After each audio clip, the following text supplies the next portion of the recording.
نحمده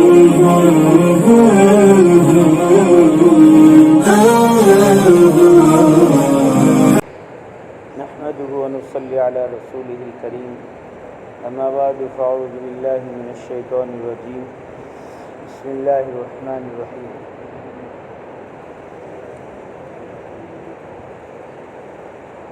والذين جاهدوا فينا لنهدينهم سبلنا وإن الله لمع المحسنين صدق الله العظيم وصدق رسوله النبي الكريم۔ محترم، اللہ پاک کا احسان ہے، کرم ہے کہ اللہ پاک نے ہم سب کو ایمان اور اسلام کی دولت دی۔ یہ اللہ کا احسان ہے کہ اللہ تعالیٰ نے اتنی بڑی دولت دی ہے کہ دنیا کی کوئی چیز اس کا مقابلہ نہیں کر سکتی۔ دنیا کی ساری چیزوں کے سامنے ایمان اتنی اونچی دولت ہے کہ آدمی سوچ نہیں سکتا کہ اللہ نے کتنا بڑا کرم اور احسان فرمایا ہم پر کہ اللہ نے ہمیشہ کی جہنم سے بچا لیا اور ہمیشہ جنت کی نعمتوں اور جنت کی راحتوں سے اللہ تعالیٰ نے ہم سب کو نوازا۔ بس صرف اتنا ہمیں کام کرنا ہے، اس ایمان کو موت کے بارڈر تک بچا کر لے جانا ہے۔ ابتدا اس کی شروعات لا الہ الا اللہ، اس کی انتہا لا الہ الا اللہ محمد رسول اللہ۔ موت کے وقت آدمی کی زبان پر لا الہ الا اللہ کے ساتھ دنیا سے رخصت ہوا، آدمی ہمیشہ کے لیے کامیاب ہے۔ اللہ اس کو جنت الفردوس میں جگہ عطا فرمائے گا۔ مسلمان جنت سے آیا ہے، واپس جنت میں جانا ہے، لیکن بیچ میں کئی مرحلے ہیں، کئی مرحلوں کو گزرتے ہوئے، کئی مرحلوں سے پسار ہوتے ہوئے اس کو واپس اپنے گھر جنت میں جانا ہے۔ ان مرحلوں میں، ان گھاٹیوں میں بہت ساری تکالیفیں انسانوں پر آئے گی۔ سب سے بڑی گھاٹی کہ دنیا کے بعد قبر کی گھاٹی ہے۔ اگر دنیا کی زندگی اس نے اللہ کے حکم کے مطابق اور مذہب اسلام کے مطابق، پیارے آقا صلی اللہ علیہ وسلم کے طریقے کے مطابق گزاری ہے تو قبر کی گھاٹی بھی اس کی آسان ہو جائے گی، اور حشر کی گھاٹی بھی آسان ہو جائے گی، پل صراط کی گھاٹی بھی آسان ہو جائے گی، اور سوال و جواب بھی آسان ہو جائے گا۔ اللہ کے سامنے حساب کی جو پیشی ہوگی وہ بھی آسان ہو جائے گی۔ بس صرف دنیا کی زندگی کو ہم رب چاہی زندگی گزار دے، بس من چاہی زندگی اس کو ختم فرما دے، اپنے نفس پر ایک قدم رکھ دے، بس اپنے نفس کے چونچلوں کو یہاں پورا نہیں کرنا۔ اگر ہم نے اپنے نفس کے چونچلے کو یہاں پورا نہیں کیا، اللہ تعالیٰ آخرت کے اندر جو ہماری جی کی چاہت ہوگی وہ پورا کرے گا۔ وَلَكُمْ فِيهَا مَا تَشْتَهِي أَنفُسُكُمْ، جو تمہاری جی کی چاہت ہوگی وہ تمہاری پوری کی جائے گی۔ یہ اللہ وعدہ کر رہا ہے قرآن میں، وَلَكُمْ فِيهَا مَا تَدَّعُونَ۔ صرف اتنا کہ دنیا کی زندگی میں اللہ کے حکموں کو پورا کرنا ہے۔ دین کس کا نام ہے میرے دوست؟ دین اس کا نام ہے کہ اللہ کے حکموں کو پورا کرنا رسول اللہ صلی اللہ علیہ وسلم کے طریقے کے مطابق، اس کو کہتے ہیں دین۔ دین بہت ہی آسان ہے، الدین یسر، دین آسان ہے۔ یہ سائیکل چلانے سے بھی آسان ہے۔ ایک آدمی اندھا ہو وہ سائیکل نہیں چلا سکتا، لیکن اندھا آدمی دین پر چل سکتا ہے، اس سے بھی آسان ہے۔ صرف دل پر لینے کی بات ہے۔ آدمی جب دل پر لیتا ہے اور اللہ کا استحضار اور یہ سوچ رہا ہے کہ اللہ مجھے دیکھ رہا ہے، اور اللہ کے استحضار کے ساتھ ہماری اپنی زندگی بسر کر رہا ہے، تو اس کے لیے دین آسان ہے، آسانی کے ساتھ۔ اور اللہ رب العزت قرآن میں فرماتا ہے لا یکلف اللہ نفسا الا وسعہا، کہ ہم نے انسان کے اوپر ایسے احکام نازل نہیں کیے جو سہن نہ کر سکے۔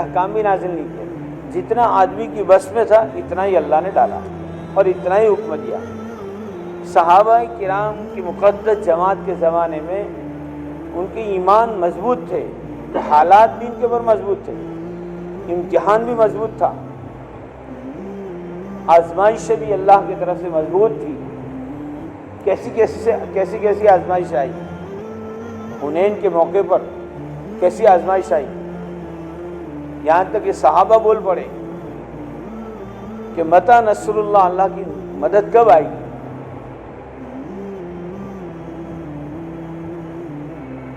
اس کی آیت پوری اوپر کہ یہاں تک کہ اتنا اللہ رب العزت نے ان کو آزمایا کہ ان کا کلیجہ منہ تک آ گیا تھا. وَتَظُنُّونَ بِاللَّهِ الظُّنُونَ, یہ قرآن کی آیت ہے. اتنا آزمایا تھا اللہ رب العزت, لیکن اللہ کی مدد آئی. جمے رہے. یا ایھا الذین آمنوا اصبروا وصابروا ورابطوا واتقوا اللہ لعلکم تفلحون. اگر ایمان والے دین کے اوپر جتنی آنے والی تکلیفوں کے اوپر صبر کرتا ہے اور ورابطوا ڈٹ کر رہتا ہے تو واتقوا اللہ لعلکم تفلحون, اللہ تعالیٰ اس کو کامیاب کر دے. جو بھی آدمی یہ کہتا ہے کہ میں ایمان والا مسلمان ہوں, لا الہ الا اللہ محمد رسول اللہ پڑھا, اس کے اوپر حالات کا آنا یقینی ہے. آئیں گے حالات اللہ کی طرف سے, لیکن حالات پر جمے رہے. آج دیکھو فلسطین کے مسلمانوں پر کیسے حالات ہیں, وہاں یہ آیت ان کے اوپر لاگو پڑ رہی ہے. یا ایھا الذین آمنوا اصبروا وصابروا ورابطوا, کہ ایمان والو صبر کرو, جمے رہو, ڈٹ کر, شاید تم کامیاب ہو جاؤ گے. اللہ سے ڈرتے رہو بس. صحابہ کے زمانے کی جو آیت تھی ابھی فلسطین کے مسلمانوں پر فٹ ہو رہی ہے. کیسے حالات چاروں طرف سے. جیسے امام حسین رضی اللہ عنہ کے زمانے میں کربلا کا جو حشر تھا, ایسا حشر ہوا, پورے چاروں طرف سے گھیر لیا ہے. نہ کھانا اندر جاتا ہے, نہ پانی جاتا ہے, کچھ بھی نہیں, اور مسلمان ڈٹے ہیں. مفتی ہارون صاحب کے سماچار میں ایک بچے کی ویڈیو دکھائی تھی. وہ بچہ آیت پڑھ رہا تھا, یا ایھا الذین آمنوا استعینوا والانفس والثمرات. یہ آیت پوری پڑھی انہوں نے کہ جب اللہ تعالیٰ وَلَنَبْلُوَنَّكُمْ بِشَيْءٍ مِّنَ الْخَوْفِ وَالْجُوعِ وَنَقْصٍ مِّنَ الْأَمْوَالِ وَالْأَنفُسِ وَالثَّمَرَاتِ. وہ بچے نے آیت پڑھی اور یوں کہا کہ اللہ تعالیٰ ہمیں آزما رہا ہے, خوف سے, ڈر سے, اور جان لے کر, یعنی شہادت دے کر ہمیں آزما رہا ہے. یہ آزمائش ہے, اور ہمارا ایمان کمزور ہے, ہماری آزمائش بھی کمزور. تھوڑی بہت آزمائش آتی ہے. ہفتے میں ایک مرتبہ سنیچر کے دن 1-1.5 گھنٹہ فارغ کرنا ہے. اس میں بھی کوئی نہیں ہوتا. آج مولوی شکیل صاحب بچوں کو پکڑ لائے دور سے, کوئی تھا ہی نہیں جماعت بنے. حالانکہ پورا محلہ کتنے مسلمان ہیں, ایک ہفتے میں 1-1.5 گھنٹہ اللہ کے لیے فارغ نہیں کر سکتے. سنیچر کے دن, ہفتے کے اندر سنیچر کے دن صرف مغرب سے پہلے اپنے دکانوں کو بند نہیں کر سکتے. اور یہ بھی کس کے لیے؟ ہمارے لیے. ہم جائیں گے, مسلمانوں کی ملاقات کریں گے, مسلمانوں کو سمجھائیں گے. کتنے محلے میں ایسے لوگ ہیں جو مسجدوں سے دور ہے.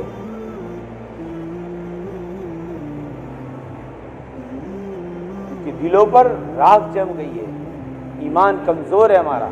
آج ہم سب جانتے ہیں کہ نماز پڑھنا فرض ہے, نماز نہیں چھوڑنی چاہیے, اللہ ناراض ہوتا ہے, لیکن پھر بھی ہم عمل پر جم کیوں نہیں سکتے؟ ہماری اندر کی کمزوری ہے. اور اندر کی کمزوری کیسے دور ہوگی؟ ایسی مجلسوں سے. کم سے کم باہر نہیں جا سکتے. ہفتے میں ایک مرتبہ تھوڑی قربانی دے دے, 1-1.5 گھنٹے کی قربانی دے دے. یہی قربانی اللہ تعالیٰ کو مطلوب, یہ قربانی کو قربانی جان کر اللہ تعالیٰ ہدایت کی ہواؤں کو چلا دے. کیونکہ آدمی جتنی بھی قربانی دیتا ہے, جتنی اللہ تعالیٰ کو قربانی مطلوب ہے, یعنی اللہ مانگ رہا ہے, اتنی جب قربانی ہو جائے گی تو اللہ ہدایت کے دروازوں کو کھول دے گا. میرے دوستوں تھوڑا سوچے، زندگی کل ختم ہو جائے گی ہماری، کتنے لوگ ہمارے درمیان تھے چلے گئے، کل اللہ کے سامنے حساب دینا ہے، اور ساری چیزوں کا مقصد یہ کہ ہماری زندگی صحیح ہو جائے، ہماری زندگیوں میں دین آ جائے اور اللہ رب العزت ہم سے راضی ہو جائے، بس یہ مقصد ہے۔ اور امت مسلمہ کی ذمہ داری ہے کہ خود بھی عمل کرے، دوسروں کو بھی عمل کرنے کی ترغیب دے۔ تم میں ایسی جماعت کا ہونا ضروری ہے کہ خود بھی صحیح راستے پر چلے اور اس کا دوسروں کو حکم بھی دے اور برائیوں سے روکے بھی۔ اللہ رب العزت نے ذمہ داری دی، اللہ نے تاکیداً کہا ہے چوتھے پارے میں، وَلْتَكُن مِّنكُمْ أُمَّةٌ يَدْعُونَ إِلَى الْخَيْرِ، تم میں ایسی جماعت کا ہونا ضروری ہے کہ اچھائیوں کا حکم کرے، برائیوں سے روکے۔ اگر یہ کام ہماری ذمہ داری سے نکل گیا، اگر یہ کام ہماری ذمہ داری ہم نے نہیں سمجھی اور کام کو چھوڑ دیا، تو اس کی بہت ساری حدیثوں میں وعید ہے کہ تم پر ایسے ظالم بادشاہوں کو مسلط کر دیا جائے گا کہ جو تمہارے برگزیدہ لوگ دعائیں مانگیں گے، دعائیں قبول نہیں ہوگی۔ آج حرم شریف میں دعائیں ہو رہی ہے، لیکن اللہ رب العزت دیکھو ڈھیل دے رہا ہے، ظالموں کو ڈھیل دے رہا ہے۔ جتنے بھی دنیا میں حالات آتے ہیں وہ ہماری وجہ سے آتے ہیں۔ وما اصابکم من مصیبت فبما کسبت ایدیکم ویعفو عن کثیر، جو کچھ دنیا میں مصیبتیں تمہیں پہنچتی ہو تمہاری ہاتھوں کی کمائی ہے۔ کئی جگہ اللہ نے قرآن میں کہا ہے۔ میرے دوستو اللہ نے کہا وَلَا تَهِنُوا وَلَا تَحْزَنُوا وَأَنْتُمُ الْأَعْلَوْنَ، تم ہی سر بلند رہو گے، تم ہی ہمت والے رہو گے اگر تم مومن ہو، بشرط کہ مومن۔ اگر ایمان مضبوط اور کامل ہو جائے تو کوئی مسلمان کے سامنے آنکھ اٹھا کر نہیں دے سکتا، لیکن ہماری کمزوری ہے۔ میرے دوستو یہ کمزوری دور کرنے کے لیے محنت ہے۔ اللہ رب العزت نے گئے گزرے دور میں یہ بہترین کام چلایا ہے، اس کے اندر اپنے آپ کو جوڑو۔ تعلیم میں عشاء کے بعد بیٹھو، یہی تعلیم گھروں میں جا کر کرو۔ گھروں کے اندر دیکھو باطل کتنا گھس گیا ہے۔ یہ بچے ہمارے پاس پڑھتے، بچیاں ہمارے پاس پڑھ رہی ہیں مدرسے میں، لیکن جب اسکول کے اندر گربے کا دن ہوتا ہے، گربہ رمضان سے، تو بچیاں تیار ہو کے جاتی ہیں، ان کے ماں باپ ساتھ دیتے ہیں، جا تیار تیار۔ یہ سب باطل ہے۔ آج اسکولوں کی، مسلمان اسکول کی بھی ضرورت ہے، اندر سے کھوکھلا ہوتا جا رہا ہے، لیکن ہم سوچتے بھی نہیں ہیں، جہاں اسکول میں پڑھانا وہ پڑھا رہا اندر سے۔ اور جو سب سے پہلے پرارتھنا بلائی جاتی ہے اس کے اندر بھی شرکیہ الفاظ ہوتے ہیں۔ آج مسلم اسکول کی بھی ضرورت ہے۔ یہ سارے مسلمان اگر دل پر لیں گے تو آسان ہو جائے گا، ہمارا ایمان مضبوط ہوگا، ہمارے گھروں میں تعلیم کے حلقے لگیں گے تو عورتوں کے اندر دینداری آئے گی، عورتوں کے اندر دینداری آئے گی تو یہ سب خرافات ختم ہو جائیں گے۔ آج باطل بچوں کے ذریعے، عورتوں کے ذریعے گھر میں گھس رہا ہے۔ آدمی تو نماز پڑھ رہا ہے 5 وقت کی، لیکن گھروں کا ماحول نہیں ہے۔ دیکھو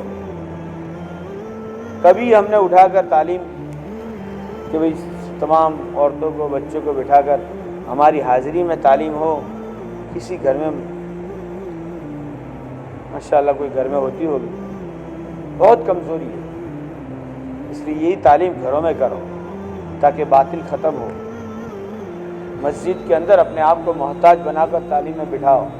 کتنے لوگ چلے جاتے ہیں، حالانکہ 5 منٹ فضائل ہوتی ہے، 5 منٹ کا مدرسہ، 10 منٹ سے زیادہ تعلیم نہیں ہوتی۔ آپ کا وقت نہ بگڑے اس لیے جلدی تعلیم کر لیتے، اس لیے نیت کرو کہ تعلیم میں بھی بیٹھنا ہے۔ عشاء کے بعد ملاقات ہوتی ہے، ملاقات میں بھی اپنے آپ کو جوڑو۔ بہت سارے مسلمان بھائی، ایک مسلمان سے ملاقات کی، اگر اس نے مسجد کا راستہ پکڑ لیا تو اس کی مقبول نمازوں کا ثواب ہمیں ملے گا۔ صبح فجر کے بعد مشورہ بھی ہوتا ہے، اس کے اندر اپنے آپ کو بٹھاؤ کہ صبح دین کی شروعات خیر سے ہوئی۔ کم و بیش وقت کے لیے، 3 دن کے لیے، 40 دن کے لیے اللہ کے راستے میں بھی نکلے۔